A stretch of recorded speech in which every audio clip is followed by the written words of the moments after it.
এবার আমরা আলোচনা করব স্প্রিং এর বল ধ্রুবক নিয়ে। আমি এখানে একটা স্প্রিং এঁকে নিচ্ছি আগে।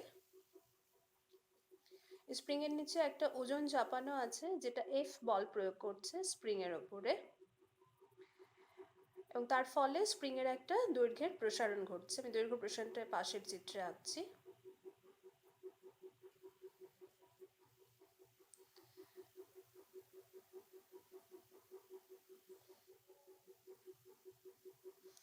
তাহলে দৈর্ঘ্য প্রসারণটা হলো এক্স।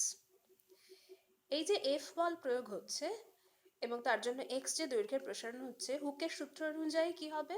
পীড়ন বিকৃতির সমানুপাতিক, সুতরাং এফ প্রপোর্শনাল টু এক্স। এবার এই যে এফ বলটা প্রয়োগ হচ্ছে সেটা স্প্রিং এর উপর প্রয়োগ হচ্ছে, সুতরাং স্প্রিং ও সমপরিমাণ বিপরীতমুখী বল এই বস্তুর উপর প্রয়োগ করবে। সুতরাং একই সমপরিমাণ বল যদি হয়, আমি সেটাকে একটু এফই দিয়ে ডিনোট করছি, সেটা এক্স এর সঙ্গে সমানুপাতিক হবে, কিন্তু যেহেতু বিপরীতমুখী বল তাই এখানে একটা নেগেটিভ চিহ্ন আসবে। অর্থাৎ কিছুই না, বলের যে অভিমুখ এবং সরণের যে অভিমুখ পরস্পর বিপরীতমুখী, সেই কারণে একটা নেগেটিভ চিহ্ন এখানে আসছে। তাহলে আমরা এখানে লিখতে পারি, এই সমানুপাতিক চিহ্নটাকে যদি উঠিয়ে দিই, এফই সমান একটা সমানুপাতিক ধ্রুবক এলো কে ইন্টু এক্স, সুতরাং কে ইজ ইকুয়াল টু হচ্ছে এফই বাই এক্স। এই কেটাকেই বলা হচ্ছে স্প্রিং এর বল ধ্রুবক। তাহলে এই বল ধ্রুবকের সংজ্ঞা আমরা কি করে দেব? F is equal to K X থেকেই আমরা পেয়ে যাব সেটা। যদি এখানে X is equal to 1 put করি, তাহলে এফ ইজ ইকুয়াল টু দেখো কে। অর্থাৎ এটাকেই আমরা কথায় বলবো যে একক পরিমাণ দৈর্ঘ্যের প্রসারণ ঘটাতে গিয়ে যে পরিমাণ বল প্রয়োগ করা হচ্ছে স্প্রিং এর উপর, সেটাই হচ্ছে স্প্রিং এর বল ধ্রুবক। একক কি হবে? একক এই সম্পর্ক থেকে আমরা বুঝতে পারবো, এফ এর একক সিজিএস এ হচ্ছে ডাইন, এক্স অর্থাৎ দৈর্ঘ্য প্রসারণের একক হচ্ছে সেন্টিমিটার, সুতরাং ডাইন পার সেন্টিমিটার হচ্ছে সিজিএস পদ্ধতিতে কে এর একক। এসআই পদ্ধতিতে কি হবে? ইজিলি বলা যায় নিউটন পার মিটার। তাহলে এই পেয়ে গেলাম আমরা বল ধ্রুবক। এবার আসছি হুকের সূত্র অনুযায়ী স্থিতিস্থাপক সীমার মধ্যে পীড়ন বিকৃতির সঙ্গে সমানুপাতিক, কিন্তু স্থিতিস্থাপক সীমা যে পেরিয়ে যায় তখন আর এই সম্পর্কটা এরকম থাকে না, তখন খুব কম বল প্রয়োগ করেও বিকৃতির পরিমাণ বেশি হতে পারে। এবং সেই অনুযায়ী কয়েকটা সিচুয়েশন আমরা একটুখানি জেনে নেব। প্রথম হচ্ছে ভঙ্গুরতা।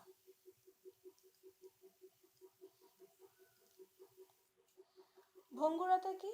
স্থিতিস্থাপক সীমানা যদি পেরিয়ে যায় তাহলে অনেক সময় দেখা যায় যে কোনো কোনো বস্তু খুব তাড়াতাড়ি ভেঙে টুকরো হয়ে যাচ্ছে। এটাকেই বলা হচ্ছে ভঙ্গুর পদার্থ, এবং তার এই যে ধর্ম সেটাকে বলা হচ্ছে ভঙ্গুরতা। যেরকম তোমরা জানো কাঁচ খুব ভঙ্গুর, চিনেমাটি, এগুলো হচ্ছে ভঙ্গুর পদার্থের উদাহরণ। যদি পীড়ন যা তুমি দেবে তার তুলনায় বিকৃতি যদি অনেক বেশি হয়, তখন দেখা যায় যে সেই বস্তুটা অনেক বেশি প্রসারিত হয়ে যাচ্ছে, অর্থাৎ যে যতটা পীড়ন দেওয়া হয়েছে সেই তুলনায় যতটা প্রসারিত হওয়ার কথা তার থেকে অনেক বেশি প্রসারিত হয়ে যাচ্ছে। এই ধর্মটাকে বলা হচ্ছে প্রসার্যতা,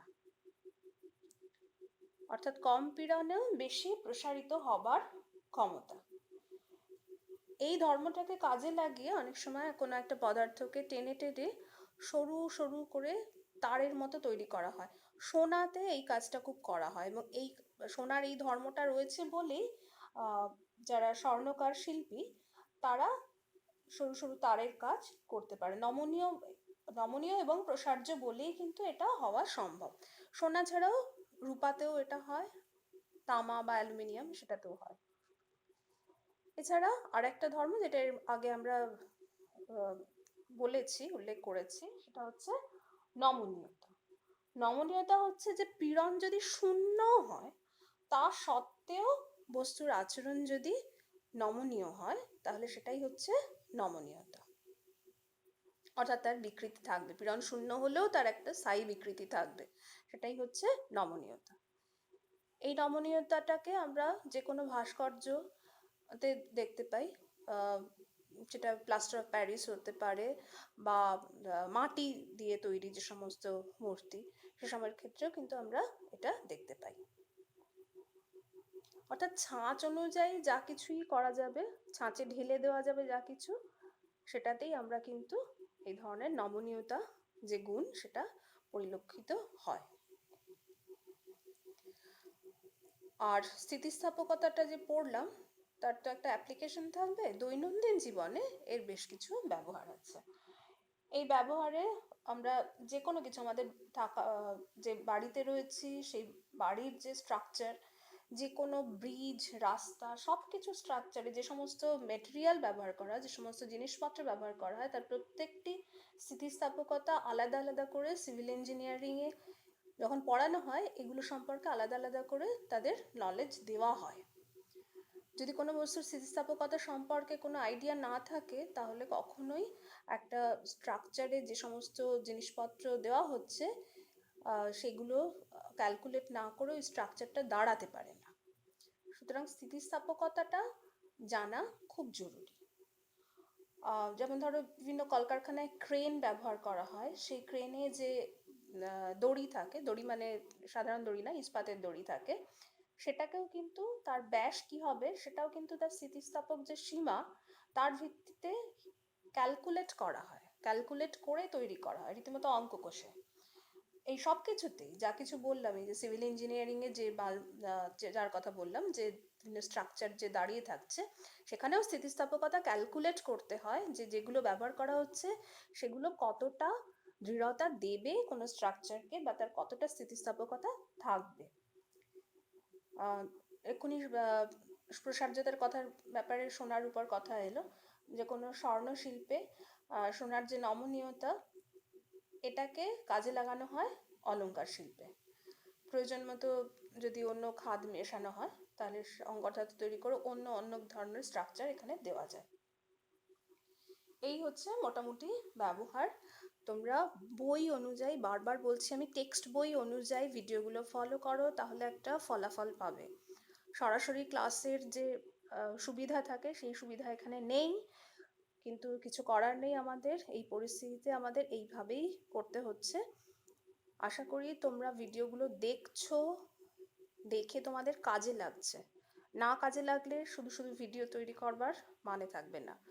তোমরা পড়ো, সিরিয়াসলি পড়ো, স্কুল বন্ধ তা সত্ত্বেও বলছি, নিজেদের সঙ্গে একটুখানি ডিসিপ্লিনড হয়ে, নিজেদের সঙ্গে একটু যুদ্ধ করি, ডিসিপ্লিনড হয়ে পড়াশোনাটা চালিয়ে যাও।